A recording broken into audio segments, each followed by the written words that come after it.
आज रोज 485 में जामनगर स्थापना दिवस की आप सौ नगरजनों ने खूब खूब शुभकामनाओं आपू छू। राजपूत समाज जामनगर हालार तमाम संस्थाओं द्वारा आज राजपूती परंपरा प्रमाणे खांभी पूजन करी अने आजना दिवसनी उजवणी करवामां आवी। आपड़ा वडवाओए जाम रावलजीए आ नगरनी ज्यारे स्थापना करी त्यारथी लईने हालना महाराजा शत्रुशैल्यसिंहजी बापूनी हाजरीमां आ शहेर पोतानो इतिहास, वारसो, विरासत अने शौर्य अने बलिदाननी कथाने अविरत रीते आगळ वधारतो आव्युं छे। आवनारा समयमां पण समाजना प्रतिनिधि तरीके अने लोकसेवाना अने लोकोना प्रतिनिधि तरीके पण आ तके आ माध्यमथी खूब खूब हार्दिक शुभकामनाओं आपू छूं। आपणुं जामनगर ना फक्त गुजरात, ना फक्त भारत पण समग्र विश्व कक्षाए एक अनोखी અને એક અલૌકિક છાપ જે ધરાવે છે તેને આગળ વધારતા રહી અને આપણે સૌ સાથે મળી અને આ સિટીના વિકાસમાં સહભાગી બનીએ એવી આજના આ દિવસ નિમિત્તની આપ સૌને હું ખૂબ ખૂબ શુભકામનાઓ પાઠવું છું અને અમારા સૌ રાજપૂત સમાજ વતી પણ આજના દિવસના આપને સૌને જય માતાજી। જામનગર દરબારગઢ ખાતે જે જામનગરની ખાંભી છે ત્યાં જામનગરનો 485મી સ્થાપના દિન નિમિત્તે એની પૂજા કરી અને આજે આ ખાંભી પૂજાની પૂજા કરી જામનગર 485મી જન્મદિવસ છે, સ્થાપના દિવસ એને ઉજવ્યો। દરેક નગરજનોને 485મી આ સ્થાપના દિન નિમિત્તની હાર્દિક શુભેચ્છાઓ।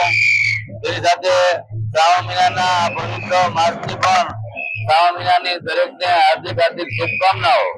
હમણાં 15મી ઓગસ્ટ સ્વતંત્રતા દિવસ આપણો આવી રહ્યો છે ત્યારે જામનગર શહેરની જનતા દ્વારા તારીખ 13 મંગળવારે સાંજે 5 વાગે તળાવની પાળેથી જે તિરંગા યાત્રા નીકળવાની છે કે જે આપણી આઝાદી છે, જે આપણી મહિલી છે, તે આપણી યાદગાર માટે આ 13 તારીખે આ તિરંગા યાત્રામાં દરેક નગરજનોને જોડાવા મારી હાર્દિક અપીલ છે।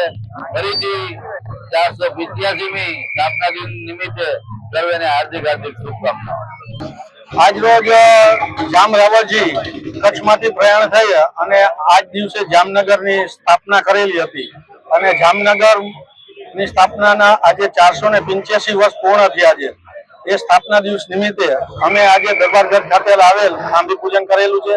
એમાં જામનગરના બંને ધારાસભ્ય શ્રી દિવ્યેશભાઈ રેવાબા, મારી સાથે ડેપ્યુટી મેયર, શાસક પક્ષના નેતા, દંડકશ્રી, કોર્પોરેટર, તમામ કોર્પોરેટરો, સંગઠનના હોદ્દેદારો, જામનગરની તમામ પ્રજાઓ આજે રોજ અમે ખાંભી પૂજન કરેલી છે અને આ દિવસે હું જામનગરની તમામ પ્રજાજનોને જામનગરના જન્મદિવસ નિમિત્તે અને એના સ્થાપના દિન નિમિત્તે હું બધાને ખૂબ ખૂબ શુભકામના પાઠવું છું અને આવતા દિવસોમાં આપણું જામનગર શહેર સ્વચ્છ, નિરોગી અને એકદમ શાંતિપ્રિય રહે એની સાથે સાથે શુભકામના આપું છું અને પ્રાર્થના કરું છું।